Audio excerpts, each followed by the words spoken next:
Okay, so we're going to make a wee start. So you're all very welcome on this very sunny evening when I'm sure everybody would have probably other things to do, but we're delighted that you're here this evening to join us in this training. So I'm going to make a wee start and I'll let you know what is happening. Okay. So our training this evening is on slow relational pedagogy in the updated Astra. All right. So, my name is Laura Ward, and I'm an early years quality support specialist with a focus on preschools, and I work with the National Childhood Network. And we're delighted to be taking part in this evening with NCCA. So, the two ladies we have this evening is Dr. Mary Daly, who is an education officer, and Lorraine Farley, who is the National Astra Development Officer. So yes, we'll meet the two ladies in more detail now as we go on. So I'm just doing a wee bit of opening on this evening or whatever. So just to let you know, for starters, the first part of this has been recorded, and the idea of that is because you will have access to it on NCN's website after today. So hopefully tomorrow or depending on the workload, but within the next few days. So it'll be great even to be fit to share with your colleagues and things like that as well. The other thing is that there's the wee chat box. We won't be answering questions tonight, but what we'll be doing is an NCCA wants to compile questions, like frequently asked questions. So if there's things, regularly coming up, that they can use that as correspondence as well. But I will also leave my email at the end, and you are more than welcome to contact NCN's office or contact myself or whatever if you have any questions. Is that all right? So I am going to stop my share now and just over to the two ladies. Thanks. Go on. Hi, everybody. How are you? Myself and Mary are here together. So thanks very much for joining in. I'm going to just try and share my screen now. So Zoom is not my friend. So just bear with me for a second. Now, 1 second. We did try this earlier and it worked. Yeah, so just hit your from beginning up at the top corner and it'll go from the very beginning. And can you see the full screen now, Laura? Yes, you have it perfectly there now. Okay. All right, okay. Yeah. I'm here on this end if you need any support, so just give me a shout. All right, thank you. Thanks a million, Laura, and thanks for the NCN for the invite tonight. And my name is Mary Daly, and I'm normally in Tipperary, but it just happens Lorraine is in Athlone, and I have a gig in Athlone tomorrow. So I'm in her house with her dog underneath the desk and her little boy outside, and we're after feeding the chickens and watering the plants. So all is good with the world. So I'm going to take you through the beginning part and the key messages. We're going to start with the key messages, and Lorraine is my assistant here now tonight, sharing the screen and pressing on the slides for us. So I suppose it's an introduction to Aistear, understanding slow relational pedagogy in the updated Aistear, and then showing how it's embedded in the principles and themes. And then Lorraine is going to talk you through the supports and the practice guide, and also a bit about the guidance for good practice. So I suppose the first thing to say is absolutely reassure you that everything you know about Aistear remains relevant. And I suppose that's one of the really important points, because it's an update. It's not a redevelopment. It's not a new, you might hear people saying, oh, did you see the new Aistear? It's not the new Aistear. It's the updated Aistear. And the essence remains exactly the same. And I suppose there are some key messages that we want to share with you about the update. And I suppose you'll know we've had 2 consultations, and we've had a lot of engagement with educators and with researchers. And I suppose the feedback on Aistear is that they love it and want more of the essence of it. So in the update, you'll see a greater focus on the importance of relationships and interactions, and on slow relational pedagogy, which we're going to talk about tonight. You'll see a greater focus on babies, toddlers and young children as citizens with rights. And I suppose you'll notice that I'm not saying children from birth to 6 anymore. I'm saying babies, toddlers and young children, because we want to make sure that 3 overlapping age groups are really, really visible. And it's a bit of a mouthful in the beginning, but it's really important that babies, toddlers and young children are respected as citizens with rights. I suppose Aistear always had a focus on diversity, equality and inclusion, but I suppose now there's a focus on diversity, equity and inclusion, and ensuring that children who might need extra supports are provided with them so that their equality is realised in practice. Aistear always included a focus on the outdoors, but I suppose, with COVID and over the years, we've learned more about the importance of the outdoors, nature and sustainability.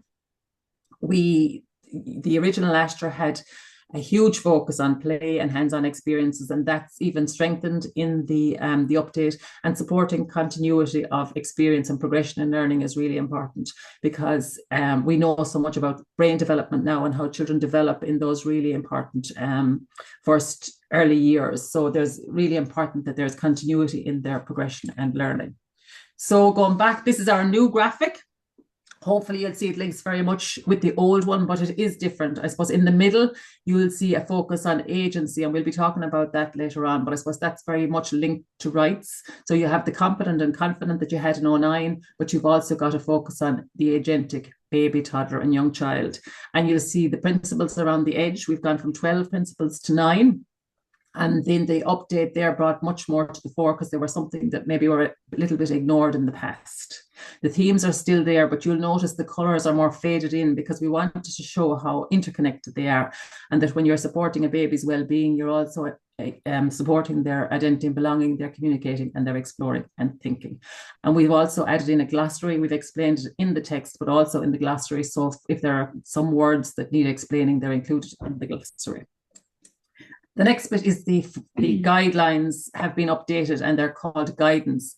And the 4 sections that were in the original are still there: partnerships, play, assessment, and relationships. But I suppose there is a new one on the rights-based approach. And that's really, really important, because I suppose it's a very much strengthened part of the updated Aistear. And we'll be looking at that in greater detail later on, and focusing on the slow relational pedagogy. So you can push on again. Thanks a million. And I suppose, as you know, the framework is based on the idea of an emergent and inquiry-based approach. And this was, I suppose, clarified in the Aistear Síolta Practice Guide, but the focus on it is strengthened in the updated Aistear. And it's about using babies, toddlers, and young children's interests, their questions and experiences as starting points to learn more. And I suppose one of the things that's important to remember, that yes, it's the babies, toddlers, and young child's interests, but it's also the interests of the educator and the wider community, because we only know what we're interested in when it was introduced to us. So there might be lots of things that you're doing, be it like, as Laura says, they're doing a bit of gardening, or like we were doing minding the chickens earlier on. So if you've never done that, you don't know whether you like it or not. So I suppose it's building on the experiences around the babies, toddlers, and young children, and helping them to find out more and to question and to have time to learn about these things in a way that works for them. So next, we're going to look at the slow relational pedagogy, and this is very much about slowing down, taking time, being present in the moment with that baby, toddler, and young child. And it's something to think about throughout your day, from the minute the baby and toddler comes into the setting. Parents could be stressed, could be a lot of stuff going on at home. You might have, had a stressful start, being stuck in traffic. I was in Athlone today, and just dealing with traffic on a daily basis. So you might come into the setting stressed out. Sometimes it's they can't find their shoes, or they're fighting over who sits near the window in the car. So all kinds of small things and big things impact on how they feel going into the setting. So if you're relaxed and have a bit of time to just settle things down throughout the day and be with them and find out what's of interest to them, it's really, really important. And I suppose a key part of that is your image, the image of the educator. You are the person that can actually make or break a child. So I suppose your knowledge is really important. And one of the things in the original Aistear was there was the idea of the role of the adult and the role of the practitioner. I suppose in the update, we've changed the term adult and practitioner to educator. And the term educator includes everybody who engages with the framework. So it might be a parent in the home engaging with the framework to learn more. It could be the childminder who's working with babies, toddlers, and young children in their own home. And then it's you, the professionals, who are working every day advocating for the rights of babies, toddlers, and young children. So that new focus on the image of the agentic educator is really, really important. You are the person who gets to make the decisions that impact on lifelong learning for the baby, toddler, and young child. And a key aspect of that is the key person approach. And this was in the original Aistear, but I suppose there's greater focus on it in the update. The key person approach is something that came about years ago by Goldschmidt and her associates, in that they were talk about babies being brought into creches, not understanding why they were there, and having different people, working with them and changing their nappies and then moving on. And you might have a whole, in a week, you might have 3 or 4 different people engaging with the baby. So they came up with the idea of the key person approach. And that's ensuring that every baby, toddler, and young child is assigned a named person. and that person works with them and their families. It's a really important point for the baby, but also for the family to know that you can talk to that person, that they know your baby well. When you hand it over to them, you know, you're giving a very trusting relationship. So it's important to know who's caring for your baby while you're not there. And it's important that they take, you know, a really big interest in the baby, toddler, and young child, and they know what works for them as they make transitions, and that they support their holistic learning and development through the interconnection of care and education is really, really important. The image of the baby that I said earlier on has been updated. So it's agentic, competent and confident learners. And that was something that was really welcomed in 2009. And I suppose it's something that really is important. Your image of the babies, toddlers and young children, a strengths-based approach, and you knowing how important you are in their lives is really important. And so the principles, we've gone from 12 to 9. I'm going to talk about them briefly, but there is from 12 to 9, but the essence is much the same. So you can push it on again. Thanks a million. So the first one is agentic global citizens. And this is, I suppose, a real strengthening of what was in the original Aistear, to take a rights-based approach, a focus on agency and the rights of the baby, toddler and young child, and to listen to their voice, and their voice from the different voices they have, the 100 languages of children, be it silence, be it crying, be it communicating, signing, whatever it is, they're all really important. And they have a huge role in, I suppose, caring for themselves, caring for the environment and caring for others. So the rights, it's the voice part is really important, but I suppose babies and toddlers have other rights as well that sometimes might not be talked about as much, because we've a lot of talk about voice and participation at the moment as well. But I suppose it's very important to remember that they have a right to be cared for, to be nurtured, supported, to learn and develop, and to be treated fairly and without discrimination. And I suppose that's where you see an identity and belonging, and with the principle on equity, that they have a right to be treated fairly and without discrimination. And you have a very important role in ensuring they're not hurt or harmed or discriminated against. And the best interests of the baby, toddler and young child is always important. I suppose when you talk about rights, you often have a scenario where you might have a baby or a toddler playing and they need their nappy changed. And so you just, because they don't want to change, they want to move away from what they're playing with, you leave them in a dirty nappy. No, you don't. You have their best interest at the centre. So I suppose it's about explaining to them that they need to have their nappy changed, or that you'll protect their toy or their little game while they're away, and that they can come back to it. So you're listening to their voice and taking it seriously, but also acting in their best interests. Diversity, equity and inclusion. And I suppose you'll see here that I forgot to mention earlier on the addition of some Irish words. So diversity of self, of home and community are respected and celebrated. And I suppose, as well as noticing our differences, it's very important that we notice and value our similarities and connections, and the importance of addressing fairness in challenges that they might experience. That's where the equity bit comes in. It's making sure that they have access and participation the same as everybody else, and that they're supported, empowered, enabled to participate and progress to their full potential. Relationships and interactions was in the original. I suppose we all have a fundamental need to be with others, and that it's really important to have loving and responsive relationships. And I suppose in the update, a key part of this is the slow relational pedagogy, having the time to be with the babies, toddlers and young children, and to discover what they're interested in. And one of the things that came through very strongly in the consultation and in the piece of work that we had commissioned was the importance of early friendships. Babies, toddlers and young children love to be with their peers, and they also love to have nurturing connections with all those around them, including the community. And that's what we're going to look at next. So family is really important. And you'll notice in the framework, we went from describing parents to family, because I suppose so many children now are living in different family contexts. So that was one of the things we were asked to do, and it was one of the things that we implemented in the change. So you have diversity of family, culture and language, and babies, toddlers and young children bring a really different range of funds of knowledge from their experiences, and they hold a special place in the community. They bring joy and hope to the lives of children around them. You know, you see a baby out on a nice evening like this evening, everyone wants to talk to the baby. They, you know, it just brings out the best in people, babies, toddlers and young children. If you see them out for a walk, the community just loves responding to them. And going back to the agentic educator, that's you. You build the security and trust with them. You have a respectful relationship. You know what's best for them. And I suppose the agency bit is a bit about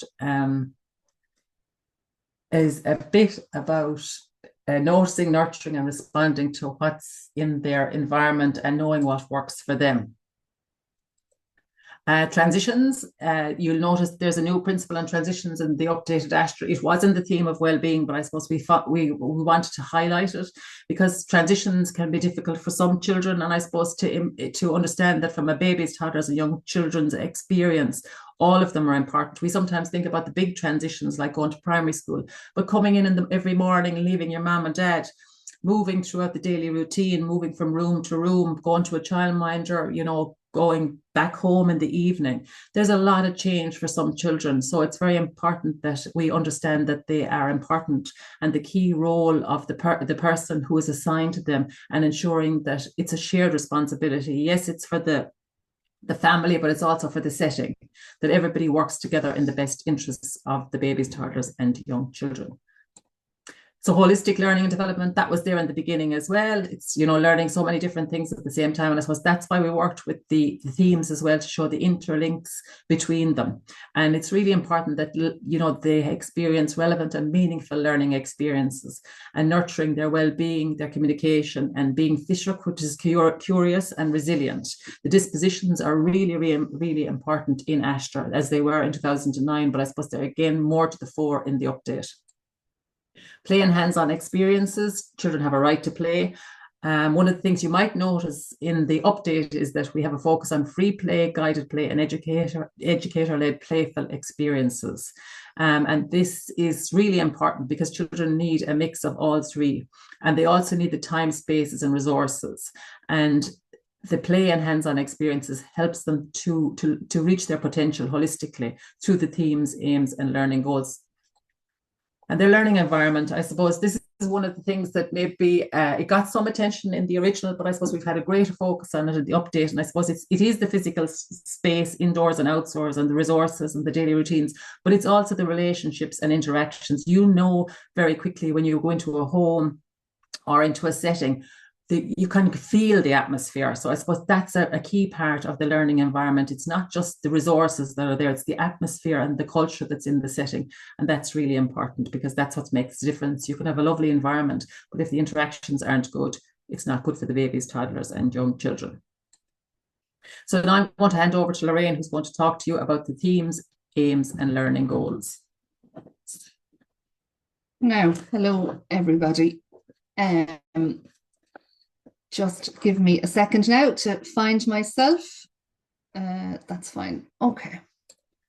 Okay, so as Mary said, I'm going to talk to you about the themes, the aims, and the learning goals. And I suppose you'll see on screen here that we have another updated image graphic, but it's very much in keeping with the one that Mary showed you just a few minutes ago, in terms of the vision of the baby, toddler, and young child is still very much at the centre, surrounded by the principles.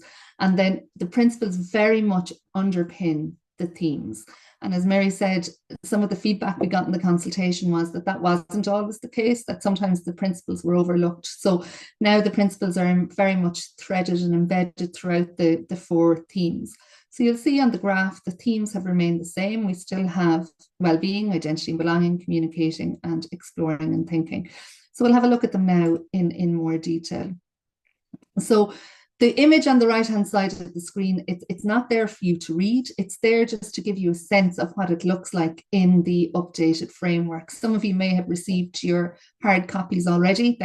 If you haven't, they're en route. Each service in the country is getting one, and the CCCs are delivering them. So hopefully you have one. If not, it is en route, we believe. So the theme of well-being, it's about babies, toddlers, and young children being confident, being happy and healthy. And that was always the case, but it has been updated, and you'll see that the learning goals have been reduced. They've gone from 96 to 48, and the numbers have been removed as well from the learning goals as well, but the aims still remain at 4. And I suppose initially and still, well-being focuses on the psychological well-being, which is about feeling and thinking, but also the physical well-being as well. And as Mary has said over and over so far this evening, the positive relationships and the interactions are so important. They really contribute very significantly to the well-being of babies, toddlers, and young children. But it's the relationships with everybody in their lives. It's the relationships with their families, with the educators in the setting, the key person, their friends, their community. Everyone plays a role in enhancing the well-being of babies, toddlers, and young children. And it's about, I suppose, building those relationships through that slow relational pedagogy that we're talking about tonight. And it's taking the time, it's giving the space to developing those relationships at a pace that suits the children. And by doing that, by I suppose enveloping them in that slow relational pedagogy, it supports the babies, the toddlers, and the young children to feel valued, to feel respected, empowered, and agentic. So the theme of well-being is about babies, toddlers, and young children having that positive sense about who they are. It involves knowing where they're valued and respected as part of the community.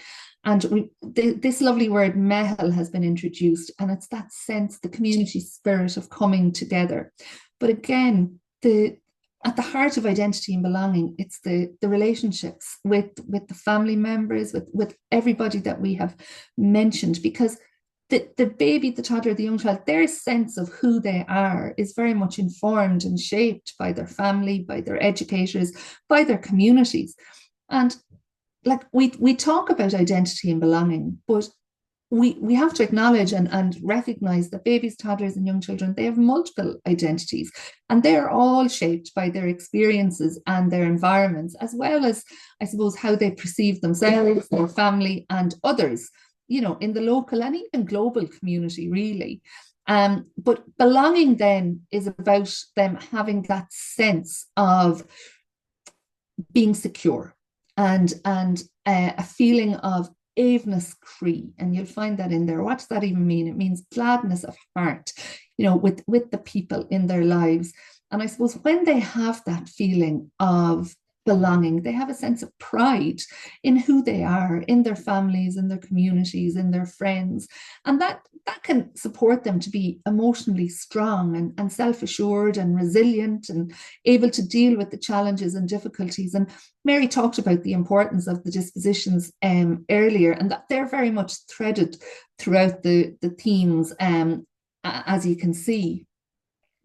So then we're moving on to communicating. So it's still about babies, toddlers, and young children sharing their experiences, their thoughts, their ideas, their feelings, their interests and their rights with others, and having a confidence, I suppose, that their ideas, their feelings, their interests, that they're important and that they have a place in their learning and development.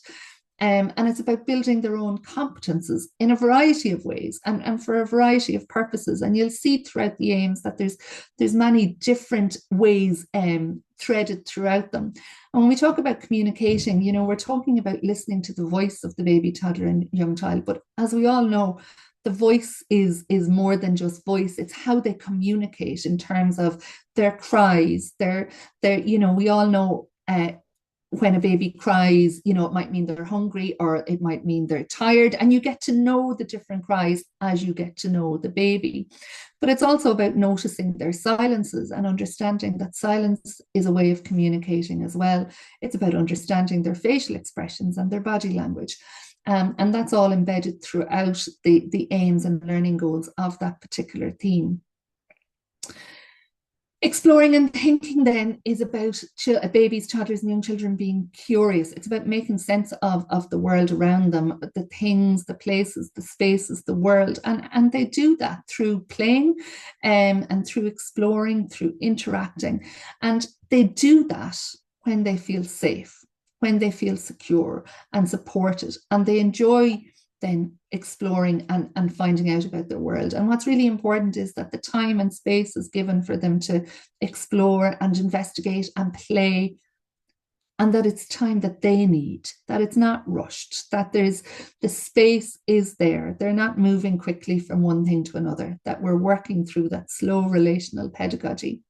I suppose what's really impactful on that as well is the learning environment that Mary talked about earlier, which is in the principles, but is also threaded throughout this. And that's providing the space, whether it's indoors or outdoors, for those relevant, meaningful, play-based and hands-on learning experiences for the babies, toddlers, and young children. The idea of provocations has been introduced into the updated framework now, and that's really about providing these interesting experiences for babies, toddlers, and young children to interact with. It might be based on what the babies, toddlers, and young children are interested in, but it also might be based on what the educator is interested in. And that is, those provocations are there for that hands-on learning experience. You know, they're to be engaged with and manipulated, and they're not there just to look nice. And they really help to develop and promote the development of positive learning dispositions. So we've really given you a whistle-stop tour through the principles and themes, and hopefully at this point you can see where that slow relational pedagogy is embedded throughout the themes and the principles. But what we're going to do now is we're going to look in a little bit more detail at some of the supports for Aistear as well. And we're going to start with the guidance for good practice. Now, Mary mentioned at the start that this is the updated guidelines for good practice. So this aspect of the update, I suppose, is there to support educators to understand and really engage with the vision, the principles, and the themes in the updated framework. And like the original, the guidance describes good practice, but importantly, it expands on some of the important ideas introduced in the updated framework. So Mary touched on it earlier. It's presented under 5 areas instead of 4, so that you can see it on screen. The 5 areas are supporting learning and development through a rights-based approach. And we're focusing on that because you can see that the slow relational pedagogy falls into that. Supporting learning and development through relationships and interactions, but those relationships and interactions happen through a slow relational pedagogy. Supporting learning and development through partnerships and connections, and I'll touch on this a little bit later, but as we expect that slow relational pedagogy for working with the babies, toddlers, and young children, likewise, we expect it to inform our practice with parents and families. Supporting learning and development through play, and supporting learning and development through a reflective cycle of planning and assessing. And we'll look at all these a little bit later. Here we're looking at supporting learning and development through a rights-based approach, and we've got rights and agency, the global citizenship, and supporting sustainability that Mary talked about earlier. And that's about the idea of babies, toddlers, and young children learning to care for themselves, others, and the environment. Very much they have a right to that engagement through that slow relational pedagogy. And there's a piece in the beginning of the guidance that will support you on that. Then supporting learning and development through relationships and interactions. We've got the slow relational pedagogy. As Mary said, the friendships fall under that. And that came back very strongly from the consultation with babies, toddlers, and young children, that they really enjoyed being with their friends. They wanted to spend time with them. We've talked a good bit about the key person and the agentic educator at this point. So I suppose if you really want to break it down, what is a relational pedagogy? And as we've said many times now, it's about that relationship with others. It's about their communications and being tuned into it and the interactions. It's a time of, early childhood is a time of being. It's a time of enjoying, and it's a significant time of learning for babies, toddlers, and young children, and learning from all of their experiences as they unfold. And as we said, that slowness, that slow relational pedagogy, it's really about slowing down, taking time, and really focusing on being present in the moment. And that's not easy to do in the world that we live in. We're constantly distracted by phones and other things that are going on outside of work. So it's not easy. So it does take some intentionality on behalf of the educator. It's based on that understanding that the baby, toddler, and young child develops at their own pace and in their own way. And it's about the educator tailoring their interactions because they understand where the baby, the toddler, the young child is at in terms of their learning and development. It supports that secure attachment that we talked about earlier by giving the time and space for babies, toddlers, and young children to bond with more than one person outside of their family. And that really supports them and helps them to ensure that they're nestled in those nurturing relationships when they're away from family. The literature review to support the updating of Aistear's themes, one of the very interesting findings, of which there are many in that literature review, was that babies are the only people within the early childhood setting that don't really know why they're there. And so that's really important, that when they're in there, when they transition in, that they're nestled in that nurturing relationship while they're away from their family. And we know lots of families face challenges, as we all do, but I suppose building that relationship will help support the babies during those times of challenge. As Mary said earlier, the role of the key person is crucial to this, and it's about the key person being attuned to where babies, toddlers, and young children are at in their stage of learning and development. And it's about that being on the same wavelength, being tuned in, knowing where the child is at and where they need to be supported. It really helps build that trust and feel understood. And it starts with meeting their basic needs and rights. They're for warmth, food, sleep, safety, and love. And that's where it starts. And I suppose it happens very much in partnership with parents and educators who are tuned and responsive to where the particular baby, toddler, or young child is at, to respond to them in that appropriate, slow, nurturing way. And I suppose that leads on to the idea of attachment. And you'll know that from your training about how the first attachments have a major influence on how we build relationships throughout our lives. And we have that idea of the one good adult. I suppose forming the attachment, it's very much something that happens over time. But the slow relational pedagogy can really allow that to happen in a very trusting, nurturing space. I suppose there's research and there's literature to tell us there that those who are cared for by others in that genuine and sensitive manner will in turn develop this empathy and such caring virtues, linking back to the positive learning dispositions that Mary spoke about earlier. And what's really important in all of this, I suppose, is your respectful image of the baby, the toddler, the young child, understanding their life experience, their life context, their community, their family, and taking the time to know what's important. Within the framework, you will find the features of a slow relational pedagogy. And there are many features, and you will interpret these and apply them in your own context. But it's ensuring that the babies, toddlers, and young children that you work with have time, have freedom, and have space to be. It's being attuned to their feelings, their needs, and their rights.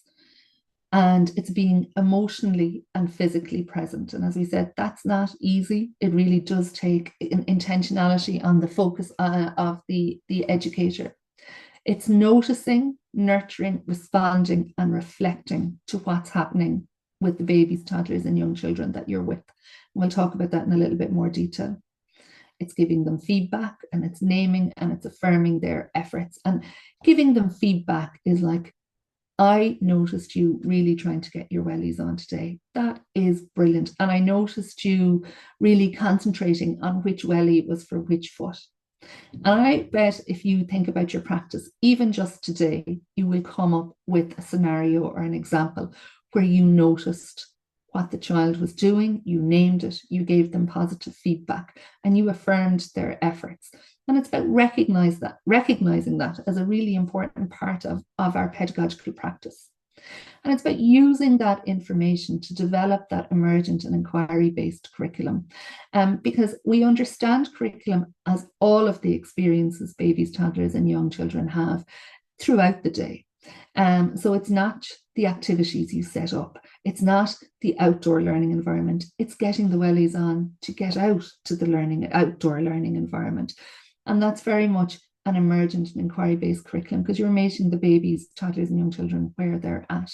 It's about supporting those transitions that Mary spoke about earlier, about the small transitions within the setting, which often aren't small at all, and the big transitions like moving to school. But it's really recognizing that there are many, many different types of transitions. And I suppose it's thinking about how many transitions you have in your practice. I remember many years ago, a mentor came into my service and we were very happy to have her there. And she asked us to reflect on how many transitions were in the daily routine. And this was a session of service at the time. And we reflected on it, and I was shocked. It wasn't something I had given any consideration to. And that really focused my practice then to consider what was the purpose of the transitions. And that reflection led on to a definite improvement in practice. The features of the slow relational pedagogy includes that partnership with families that I talked about earlier, that you're making the time and the space. And I suppose that you're meeting the families where they're at, because they could be rushing in the morning, they might be stressed, they mightn't have the time for the slowness, but it's you being available for that slow interaction. And it's developing that sense of community throughout the setting, that the setting is a part of the wider community and that the children and the families feel a part of that. So Mary talked a little bit about the agentic baby, toddler and young child earlier. And that's very much about how the educator views the child or perceives them in that really strengths-based, respectful, rights-based way. And that's about how their interactions impact, I suppose, on their learning and development. But getting to know the agentic child takes time. So as the educator, it's up to you to create that space and to really embed that idea of slowing down and taking time. That if a child is sitting on the ground and that you're making the same tower from the same blocks for an extended period of time over a morning, a day, or even days, that's okay, that's respected and that's encouraged. So we talked a little bit earlier about this noticing bit, and within the guidance for good practice, you'll see the reflective cycle of planning and assessing, and it's about noticing, nurturing, responding, and reflecting. So this idea of professional noticing, it's about noticing what's important, noticing what learning is happening, noticing what the baby, toddler, or young child is doing, understanding why it's important, and respecting their space to do it. And what within the reflective cycle of planning and assessing, noticing is very simply defined as seeing what matters, excuse me. And if you take a moment, and I know Laura is going to do some reflection with you in a little while, but if you take a moment to think about what you noticed today in terms of babies, toddlers, young children, learning and development, and what that meant for your practice.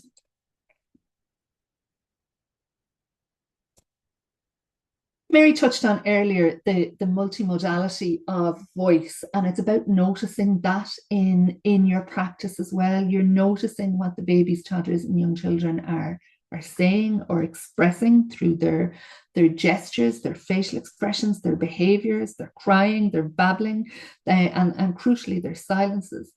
And lots of babies, toddlers, and young children may have augmentative and alternative communication as well. And it's to be in tune with how that works and how that supports their learning and development. I was in a setting only a couple of weeks ago where one of the children had one of these augmentative communication devices and was so excited to show me how it worked, and that if I put the special fob on, that child could hear me, particularly in their ear. And it was a real sense of this is who I am and celebrating it. And it's about recognizing that. And if we don't know about it, about not being afraid to learn more about it. It's about using Irish Sign Language. Lots of you may have done law or even moved on to Braille. And the theme of communication really talks about the expression of voice through the arts, through mark making, dancing, drama, music, poetry, pictures, writing, stories, and that's a very extensive list. But think about where that's available in your setting, and is it respected and understood as a means of the babies, toddlers, and young children communicating with you. So supporting learning and development through partnerships and connections is about that partnership with families, and through that slow pace that we've been speaking about. But it's also about the community connections, and it's about the children being a part of the wider community. And I suppose by the early years, educators really spending time to support learning and development through the partnerships and connections with the families and with the communities, you're really expressing a broader message to the entire community about the value of early childhood and the rights of babies, toddlers, and young children to be a part of that community. We talked about supporting learning and development through play, and Mary touched on this earlier, that certainly the feedback in the consultation told us that there was a very good understanding of child-led play, but maybe not guided play or educator-led playful experiences. So this new graphic was developed, and I suppose it's reinforcing the message about the centrality of play in the daily routine, in terms of the babies, toddlers, and young children making sense of their world, and giving them choices about what, how, who, when, where they play. And free play is a very, very important part of that. It's child initiated, it's spontaneous, it encourages imagination, creativity, exploration, and discovery. But what's really important in that space as well is the guided play, and that's about the educator intentionally preparing the learning environment to focus on a particular whatever that is relevant to that context, particular experience, particular disposition, particular aim or learning goal from the updated framework. And then the educator-led playful experiences, and that's about all of the experiences within the daily routine of the baby, toddler, young child being playful. So Mary gave the example earlier of the nappy change. That's something that it has to happen, but how it happens is a choice. Is it something that's done very quickly, or is it something that you take your time with, that you play, you laugh, you sing while you're doing it? And it's about, I suppose, interpreting the play that is relevant and correct in that moment with that child. So here's what I was speaking about just a couple of minutes ago, and it's about that reflective cycle of planning and assessing. So you can see in our updated graphic here that this is very much underpinned by a slow relational pedagogy. So it's noticing, that's about seeing what matters. It's nurturing what you notice. It's recognizing, naming, and affirming the learning in that moment. And it's those small moments where we see the learning, like putting on the wellies. It's responding then to what you've noticed, and planning and extending the learning. And it's what, so you've noticed that the child is trying their best to put on their wellies by themselves. How do you respond to that? Do you give them the time and space to do it? Of course you do. You don't rush in and help them to put on the welly, and you're responding in that way by respecting their right to learn how to do that. And then it's reflecting on it, and like maybe it turns out they couldn't do it by themselves and they did need a little bit more help, and you did have to step in, and that's fine, because you're reflecting on that, you're thinking about it, you're interpreting it, and you're understanding more about where that particular child's learning is at. And that's more about the emergent inquiry-based curriculum that we talked about earlier, that the curriculum is all of the experiences within the daily routine, whether it's inside or outside. It's all of the experiences, no matter how small they are. And you'll see within the graphic, I'm using my cursor here, you can't see that. You'll see within the graphic that the arrows go around. So it's a continuous cycle. It's a continuous cycle, and you'll document some of it, but you'll have professional conversations about some of it. You'll reflect as a team on some of it, you'll reflect by yourself on some of it, but it's all underpinned by that slow relational pedagogy. So what are the kind of things that you are noticing, nurturing, responding, and reflecting on? And there's an example of some on the screen. You're noticing the dispositions. You're noticing the children's knowledge and understanding, or their ability to do tasks. You're noticing and you're tuning into their conversations and how they're communicating. You're noticing and you're recognizing and you're really responding to their achievements and their goals. You're noticing, you're interpreting, and you're planning around the interactions that they have in the learning environment, whether that's with other children, other educators, or materials within the environment.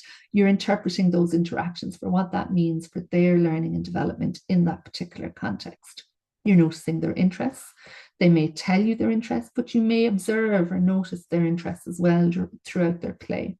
You're noticing their skills and also their values and attitudes that they have, which they're beginning to form. Mary touched on transitions earlier, and I suppose the updated framework really emphasizes the variety of transitions that happen within a setting or within early childhood. And some of them are on screen now. They include things like meal times, settling into the baby room or any room, moving from home to the childminding setting every day, moving from one setting to another, moving from indoors to outdoors, and moving from one learning experience to another, starting primary school or special school, settling into the setting, or nappy changing and toileting. And I'm fairly confident that if I gave you a few minutes, you would add lots more examples of transitions to that. But I suppose it's the role of the early years educator to understand that all of those transitions are important, no matter which one it is. And it's the role of the early years educator to support each baby, toddler, and young child to predict the transitions, but also to understand and manage them in a safe and nurturing space. And again, it's relating back to the importance of working with families collaboratively. But I suppose it's not just families, it's also other educational professionals. And within that, it's about the relationship and the partnership in terms of sharing information to help and guide children in that transitions process. So that's the guidance for good practice. So at this point in the webinar, we have gone through the principles, the themes, and the guidance, very much an overview, but hopefully you have a better understanding of the place of a slow relational pedagogy within the updated framework. So we're going to finish up now by speaking to you about some of the supports that are available. So at the moment, there are a number of supports available. There on the NCCA website, there are a series of Aistear blogs. I think there was one released just today, actually, on emergent numeracy, and they're being released every couple of weeks. And there's also a lovely paper written on Aistear as a rights-based curriculum framework available. There's a walkthrough video of the framework itself. There is a family guide for Aistear, which is a PDF resource, and it can be shared very easily. But in the top right-hand corner of the screen, you'll see what's it called, a QR code, and that's a link to a Padlet, where actually all the resources that have been developed are in one handy spot for you. And what's on there is the very detailed literature review that supported the updating of the themes. The consultation with the babies, toddlers, and young children is there. The consultation report that was compiled from feedback from yourselves, from educators and other stakeholders. There's the framework, or not the framework, but the consultation told us that there was a bit of confusion around the difference between a curriculum framework and a curriculum. So there's a document there. Mary talked about the addition of the Irish words. So there's a resource on the Irish words that are there. So there's lots there, and the new resources as they're updated will be added to it. We have 3 research papers coming in the next little while as well. One on an emergent inquiry-based curriculum, one on rights-based approach to learning and development, and one on understanding education for sustainable development. So they'll be added to that, and they'll be on the NCCA website as well. Then within the National Síolta Aistear initiative, there's more supports being updated there as well. So it really is a very busy space. The practice guide is being updated at the moment, but I suppose much like the message Mary gave you at the start, where she said everything you know about Aistear remains relevant, the same is true of the practice guide. Everything on it remains relevant, but everything is being updated. And in the coming weeks, it will look different because the self-evaluation tools and all of the PDF resources will be updated. Some of the videos will be updated, others will be removed. So there's lots of change coming there, and we can talk to you more about that down the line.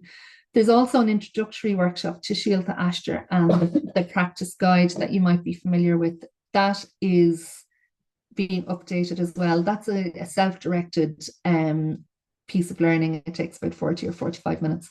So that will there as well. And the City and County Childcare Committees are going to be running online and in-person workshops along with communities of professional practice. And that's there to support you to become to give you the opportunity, I suppose, to delve more deeply into the updated concepts, over the next while. So, but there are lots of resources on the practice guide at the minute already, actually, that will support you to understand more about that slow relational pedagogy. So I'm sure lots of you know, but the practice guide is aistearsíolta.ie, and you'll find the resources there. And any resources that you see on screen now will remain on the practice guide, but they may look a little bit different just in terms of design, but the content will remain. Hopefully you've seen this graphic that has been shared by the Department of Children. This is a result of lots of people working together around disseminating the updated Aistear. So as I said there a little while ago, hopefully you have seen your hard copy, but if not, it is on the way. The local information sessions then are starting soon, so you can check in with your County Childcare Committee on when they are happening. And ourselves and NCCA, much like we're doing in partnership with NCN tonight, we'll be working in partnership with the CCCs to ensure that if you're in Cork, Offaly or Donegal, you're getting the same input on the updated framework. There is a national conference on the 24th of May, really looking and celebrating Aistear, and that's going to be really exciting. So keep an eye out from your County Childcare Committee on information on how to register for that. And then from September 2025, early years educators will begin to engage with the updated framework and practice. But I suppose what's really important is it's not that September comes and that's it. You're there to engage with it by yourself. The supports are going to be ongoing, and they're going to evolve and respond to the needs of early years educators. So this is very much a journey. It's very much a process. And we're really looking forward to engaging with everybody as we continue on this journey. So that's it from myself and Mary. So do keep in touch. You can find us on X, Instagram, Facebook, and LinkedIn, I believe now, even though it's not on it. But you'll have to search for us. I'm not sure what it is. And our website has loads of information as well. But the Padlet will be will be updated. So we want to say thanks a million for your attention tonight on this lovely evening. And we want to say a particular thank you to Laura and the NCN for inviting us along to partake in this. So that's it. Thanks a million. And Lorraine, on behalf of myself and everyone in NCN, thank you so much to yourself and Mary. That was very comprehensive. And I think, from anyone that, some people that I've been talking to, maybe it's taken that scary thing out that they think it's something that's new. It's not new. And that everything, it's great because it's sort of celebrating and appreciating everything that everybody is doing already. So thank you all so much. So I am going to stop sharing, or not sharing, I'm going to stop recording now.